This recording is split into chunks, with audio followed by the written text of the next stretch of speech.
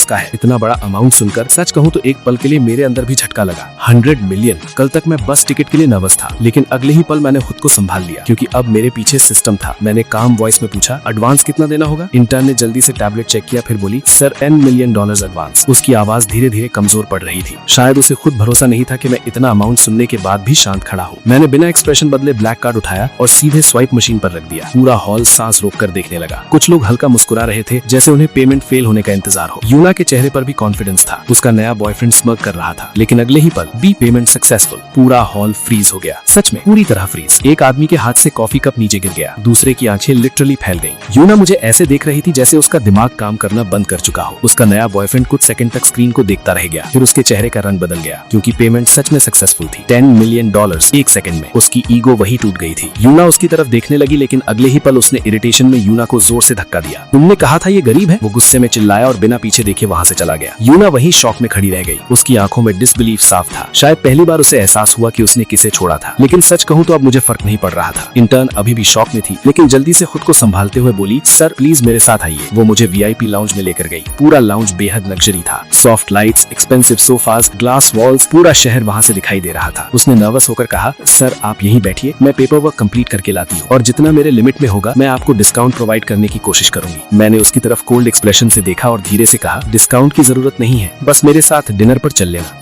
उसकी आंखें कुछ सेकंड के लिए फैल गईं। उसके गाल हल्के लाल हो गए। वो क्लियरली नर्वस हो गई थी। सर वो कुछ बोल नहीं पाई, फिर जल्दी से बोली, मैं पेपर वर्क कंप्लीट करके आती हूँ, और जल्दी से वहाँ से चली गई। सच कहूँ जो मैंने अभी कहा था, मुझे खुद अपने ऊपर यकीन नहीं हो रहा था, लेकिन शायद पैसा सच में इंसान को बदल देता है।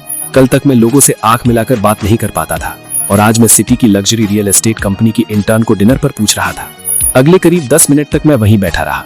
VIP लाउंज के बाहर लोग बार बार मेरी तरफ देख रहे थे। कुछ एम्प्लॉइज अब क्लियरली नर्वस थे। तभी अचानक लाउंज का डोर खुला और वहां से एक खूबसूरत वुमन अंदर आई। उसने एक्सपेंसिव सूट पहना हुआ था और उसके चेहरे पर प्रोफेशनल स्माइल थी। वो कंपनी की टॉप सेल्स एग्जीक्यूटिव थी।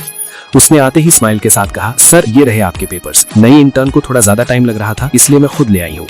मैंने उसकी आंखों में सीधे देखा और इंस्टेंटली समझ गया कि वो उसका कमीशन छीनना चाहती है। मैंने कोल्ड एक्सप्रेशन से कहा, मैं वेट कर लूंगा। उसकी स्माइल हल्की टूट गई। उसकी आंखों में इरिटेशन साफ दिखाई देने लगा। लेकिन शायद मैं उस कंपनी की हिस्ट्री का सबसे बड़ा कस्टमर था, इसलिए वो चाहकर भी कुछ नहीं बोल सकती थी। वो दोबारा कुछ कहने ही वाली थी कि तभी डोर फिर खुला और वो इंटर्न वापस आ गई। उसकी आंखों में दुख साफ दिखाई दे रहा था। शायद उसे पता चल गया था कि उसकी सीनियर उसका पूरा कमीशन लेना चाहती है। क्योंकि इतना बड़ा सेल शायद उसकी पूरी जिंदगी बदल सकता था। मैंने उसकी तरफ देखा और हल्का मुस्कुराकर पूछा, पेपर वर्क हो गया? उसकी आंखों में इंस्टेंटली चमक आ गई। वो जल्दी से बोली, जी सर। मैंने मुस्कुराकर पूछा, और डिनर के बारे में क्या सोचा? वो हल्का शर्मा गई, फिर नीचे देखते हुए धीरे से बोली, ठीक है सर। हमारी बात सुनते ही वो टॉप सेल्स एग्जीक्यूटिव जेलसी से भर गई। उसने इंटर्न की तरफ देखकर ताने से कहा, बस डिनर पर जा रही हो? ऐसा नहीं कि तुम्हें घर मिल जाएगा। पूरा रूम ऑकवर्ड साइलेंस में चला गया, लेकिन अगले ही पल मैंने उसकी तरफ देखा और बिल्कुल शांत आवाज में कहा, अगर घर चाहिए तो एक $20 मिलियन तक का घर अपने लिए भी ले लो। पूरा लाउंज शॉक में जम गया। इंटर्न ने तुरंत सिर उठाया, उसकी आंखें फैल गईं। Top sales executive literally freeze हो गई। उसे शायद लगा था कि मैं मजाक कर रहा हूँ, लेकिन मैं बिल्कुल सीरियस था। मैं कैजुअली सोफा से उठा और बाहर की तरफ चलते हुए बोला, इसे डिनर के बदले मेरा गिफ्ट समझो। मेरी बात सुनते ही वहां मौजूद हर इंसान के मन में लालच पैदा हो गया। कुछ एम्प्लॉयज इंटर्न को जेलसी से देखने लगे, क्योंकि अभी कुछ मिनट पहले तक वो सिर्फ एक पार्ट टाइम वर्कर थी और अब उसकी जिंदगी बदलने वाली थी। तभी अचानक पीछे से एक आवाज आई, चायुन हुक। मैंने पीछे मुड़कर देखा। सीईओ यूना तेजी से मेरी तरफ आ रही थी। उसके चेहरे पर पैनिक साफ था। वो मेरे सामने आकर बोली, तुम ये क्या कर रहे हो? ऐसे दूसरों पर पैसे मत उड़ाओ। वो मुझसे ऐसे बात कर रही थी जैसे वो अभी भी मेरी गर्लफ्रेंड हो, लेकिन इस बार मैं बस उसे देखता रहा। फिर बिना इमोशन के मैंने हल्का सा उसे साइड में धक्का दिया और गार्ड्स की तरफ देखकर कोल्ड वॉइस में कहा, यही आपकी सिक्योरिटी अरेंजमेंट्स? अगले ही सेकंड 2 गार्ड्स वहां पहुंचे और यूना को पीछे हटाने लगे। वो शॉक में मुझे देख रही थी। शायद उसे उम्मीद नहीं थी कि मैं उसके साथ ऐसा व्यवहार करूंगा, लेकिन अब मेरे लिए वो बस पास्ट थी। कुछ मिनट बाद पेपर वर्क पूरा हो गया। मैंने अपने और उस इंटर्न दोनों के परचेजेस का पेमेंट किया और बाहर निकल आया। लेकिन जैसे ही मैं बिल्डिंग के बाहर निकला, मेरे सामने एक लग्जरी ब्लैक कार आकर रुकी। मैं कुछ समझ पाता उससे पहले इंटर्न मुस्कुराते हुए बोली, सर ये कंपनी ओनर की तरफ से आपके लिए गिफ्ट है। मैं कुछ सेकंड तक उस कार को देखता रहा। सच कहूं, मेरे पास वैसे भी कोई कार नहीं थी। मैं हल्का मुस्कुराया और बिना कुछ बोले कार में बैठ गया। कार धीरे धीरे सड़क पर आगे बढ़ने लगी। मैं खिड़की से बाहर सिटी लाइट्स देख रहा था, लेकिन इस बार मेरी आंखों में डर नहीं था। मेरी आंखों में सिर्फ रूथलेसनेस थी।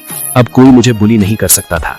अब ये दुनिया बदल चुकी थी और सच कहूं, अब मेरे लिए ये लोग बस खेलने की चीजें थे। उस रात के बाद मेरी जिंदगी पूरी तरह बदल गई। नहीं, सिर्फ बदली नहीं थी, ऐसा लग रहा था जैसे पुराना चाओ न्यूक उसी टूटी हुई झोपड़ी में मर चुका हो और उसकी जगह कोई नया इंसान पैदा हुआ हो। अब हर सुबह मेरी आंख किसी लग्जरी पेंट हाउस में खुलती थी। अब मुझे ये नहीं सोचना पड़ता था कि अगले दिन का खाना कहाँ से आएगा। अब मुझे बस टिकट खरीदने से पहले 10 बार नहीं सोचना पड़ता था। अब लोग मुझे देखकर हंसते नहीं थे, झुकते थे। और सच कहूँ, ये फीलिंग मुझे पसंद आने लगी थी। धीरे धीरे सिस्टम मेरी जिंदगी का हिस्सा बनता जा रहा था। हर सुबह मेरे सामने पर्पल स्क्रीन खुलती, stock reports, global shares, hidden profits, confidential deals, सब कुछ ऑटोमेटिकली मेरे सामने आ जाता। शुरू में मुझे कुछ समझ नहीं आता था, लेकिन धीरे धीरे मैं सीखने लगा। सिस्टम सिर्फ पैसा नहीं दे रहा था, पावर दे रहा था। ऐसी पावर जो आम इंसान इमेजिन भी नहीं कर सकता था। कुछ महीनों के अंदर मैंने सिटी में डजन्स कंपनीज खरीद ली, पहले सीक्रेटली फिर ओपनली। कई लोग सोचते थे कि शायद कोई ओल्ड बिलियनियर फैमिली वापस आई है। कुछ लोग कहते थे कि मैं किसी रॉयल ब्लड लाइन से हूँ। कुछ मुझे जीनियस बिजनेसमैन बोलते थे, लेकिन किसी को सच्चाई नहीं पता थी। सच्चाई सिर्फ मुझे पता थी, और वो ये थी कि मेरे पीछे इनफिनाइट सिस्टम खड़ा था। एक ऐसा सिस्टम जो प्रैक्टिकली दुनिया की इकोनॉमी को कंट्रोल कर सकता था। लेकिन सच कहूँ, पैसा मेरी जिंदगी का सबसे बड़ा बदलाव नहीं था। सबसे बड़ा बदलाव था मेरा दिल। वो धीरे धीरे ठंडा होता जा रहा था। अब मैं लोगों की फीलिंग्स देखकर रिएक्ट नहीं करता था। अब मुझे इंसल्ट याद आती थी और उसके साथ रिवेंज लेने की इच्छा। अब जब कोई गरीब इंसान सड़क पर दिखाई देता तो मुझे अपना पुराना वर्जन दिखता, और जब कोई रिच आदमी घमंड करता तो मुझे अपने पुराने बुलीज याद आते। और फिर मैंने शुरू किया अपना खेल, धीरे धीरे, शांत तरीके से। सबसे पहले मैंने उन लोगों को रिवॉर्ड देना शुरू किया जिन्होंने मेरे वर्स्ट टाइम में मेरा साथ दिया था। स्कूल का बूढ़ा गार्ड जिसने कई बार मुझे बिना पैसे टी दी थी, एक सुबह उठकर मिलियनेयर बन चुका था। उसे आज तक नहीं पता चला कि उसके अकाउंट में करोड़ों किसने भेजे। स्कूल की ओल्ड लाइब्रेरियन जिसने सीक्रेटली मुझे एक्स्ट्रा बुक्स दी थी ताकि मैं पढ़ सकूं।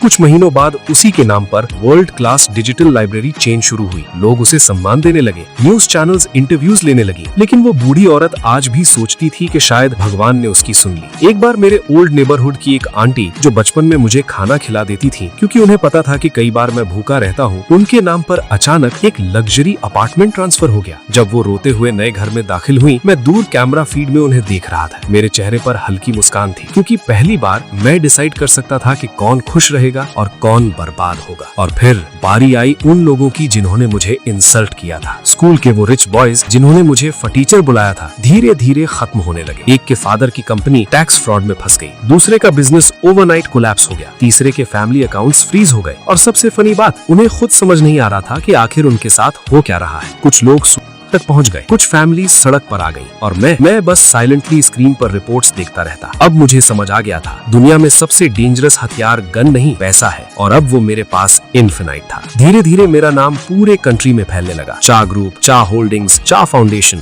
हर जगह बस यही नाम सुनाई देता था। मैंने हॉस्पिटल्स बनाए, स्कूल्स बनाए, टेक्नोलॉजी कंपनीज खरीदी, बैंक्स कंट्रोल किए, मीडिया हाउसेस खरीद लिए। अब पॉलिटिशियंस तक इनडायरेक्टली मेरे इन्फ्लुएंस में आने लगे थे। न्यूज चैनल्स मुझे द यंगेस्ट शैडो बिलियनर कहने लगे। लेकिन उन्हें क्या पता था कि मैं सिर्फ बिलियनर नहीं था, मैं प्रैक्टिकली इनविजिबल किंग बन चुका था। और फिर एक दिन मैंने वो किया जिसकी किसी ने उम्मीद नहीं की थी। मैंने अपना पुराना स्कूल खरीद लिया। वही स्कूल जहां मुझे स्कॉलरशिप वाला गरीब कहकर इंसल्ट किया जाता था। वही स्कूल जहां रिच स्टूडेंट्स मुझे देखकर हंसते थे। लेकिन मैंने उसे डिस्ट्रॉय नहीं किया, नहीं, मैंने उसे दुनिया का नंबर 1 स्कूल बना दिया। World class AI labs, international teachers, luxury campus, military level security, सब कुछ। अब वहां एडमिशन मिलना प्रैक्टिकली इम्पॉसिबल था। पूरी दुनिया के रिचेस्ट फैमिलीज अपने बच्चों को वहां भेजने के लिए फाइट कर रहे थे। और आयरनी देखो, जिस स्कूल को कभी गरीबों का स्कूल कहा जाता था, अब वही दुनिया का सबसे प्रेस्टिजियस एकेडमी बन चुका था। लेकिन सबसे बड़ी बात अभी बाकी थी। वो स्लम जहां मेरी झोपड़ी थी अब एग्जिस्ट ही नहीं करता था। मैंने पूरा एरिया खरीद लिया, सारी टूटी झोपड़ियां हटवा दी। लेकिन वहां कैसीनोज या मॉल्स नहीं बनवाए, नहीं, मैंने वहां दुनिया का सबसे एडवांस्ड स्मार्ट सिटी प्रोजेक्ट बनवाया। Free hospitals, schools, luxury apartments, parks, AI transport system, सब कुछ। वो लोग जो कभी गरीबी में जी रहे थे अब हाई क्लास अपार्टमेंट्स में रह रहे थे। पूरी दुनिया उस जगह को मिरेकल सिटी कहने लगी। न्यूज चैनल्स दिन रात उसकी कवरेज करते थे। लेकिन सच कहूं, मैं ये सब दया की वजह से नहीं कर रहा था। मैं बस दुनिया को दिखाना चाहता था कि चा उन्ह्युक क्या बन चुका है। अब लोग मुझे देखकर डरते थे। बिजनेसमैन मेरी एक मीटिंग के लिए महीनों वेट करते थे। पॉलिटिशियंस मेरे सपोर्ट के लिए लड़ते थे। सेलिब्रिटीज मेरी पार्टीज में आने को ऑनर समझते थे। और हर बार जब कोई मुझे रिस्पेक्ट देता, मेरे दिमाग में वही पुरानी झोपड़ी आ जाती, वही बारिश की रातें, वही इंसल्ट, और तब मेरी आंखें और ठंडी हो जाती। से यूना की जिंदगी मीनवाइल पूरी तरह टूट चुकी थी। उसका नया बॉयफ्रेंड कांग मिंजे ड्रग्स और अल्कोहल में डूब चुका था। उसके फादर की कंपनी बैंक्रप्सी में चली गई थी। उनकी लग्जरी लाइफ खत्म हो चुकी थी। और यूना, जिस लड़की को स्टेटस पर घमंड था, अब वही सोशल मीडिया पर जॉब ढूंढ रही थी। रिच फ्रेंड्स उसे छोड़ चुके थे। लग्जरी लाइफ खत्म हो चुकी थी। लेकिन सबसे पेनफुल चीज ये थी कि उसे हर दिन मेरा नाम सुनना पड़ता था। हर न्यूज चैनल, हर आर्टिकल, हर बिजनेस मैगजीन, बस चा उन्ह्युक। धीरे धीरे वो मेंटली टूटने लगी। और फिर एक दिन वो आखिर मेरे सामने आ ही गई। मैं अपनी टॉलेस्ट बिल्डिंग के टॉप फ्लोर पर खड़ा पूरे शहर को देख रहा था। नीचे सिटी लाइट्स चमक रही थी। पूरा शहर प्रैक्टिकली मेरे कंट्रोल में था। तभी मेरी असिस्टेंट अंदर आई और बोली, सर, से यूना आपसे मिलना चाहती है। कुछ सेकंड तक मैं चुप रहा, फिर हल्का मुस्कुराया। अब असिस्टेंट ने सर झुका लिया। जी सर, वो कह रही है उनसे गलती हो गई थी। मैं कुछ सेकंड सिटी को देखता रहा, फिर कोल्ड वॉइस में बोला, उसे नीचे वेटिंग हॉल में बैठने दो। असिस्टेंट तुरंत चली गई। करीब 1 घंटे तक मैंने उसे जानबूझकर वेट करवाया। फिर आखिर में नीचे गया। जैसे ही यूना ने मुझे देखा, उसकी आंखों में आंसू आ गए। वो पहले जैसी नहीं रही थी। उसके चेहरे से एरोगेंस गायब था। लग्जरी क्लोथ्स की जगह सिंपल कपड़े थे। उसने कांपती आवाज में कहा, इन्ह्युक प्लीज, मुझसे गलती हो गई। मैं बस उसे देखता रहा बिना इमोशन के। वो रोते हुए बोली, मैंने तुम्हें नहीं पहचाना, प्लीज मुझे एक मौका दे दो। लेकिन सच कहूँ, मुझे कुछ महसूस नहीं हुआ, ना गुस्सा, ना दर्द, ना प्यार, कुछ भी नहीं। मैंने धीरे से उसकी तरफ देखा और कोल्ड वॉइस में कहा, तुमने वही चुना था जो तुम्हें सही लगा था। उसकी आंखों से आंसू गिरने लगे। लेकिन मैं मुड़ा और वापस चल दिया, क्योंकि अब मेरे लिए से यूना, टांग मिंजे या बाकी लोग इम्पोर्टेंट नहीं थे। अब वो सब बस मेरी कहानी के छोटे कैरेक्टर्स थे। और मैं इस दुनिया का प्लेयर बन चुका था। मेरी आंखों में अब कोई सॉफ्टनेस नहीं बची थी, सिर्फ रूथलेसनेस, सिर्फ पावर, और सबसे डेंजरस चीज, अब मुझे खुद पर भी दया नहीं आती थी।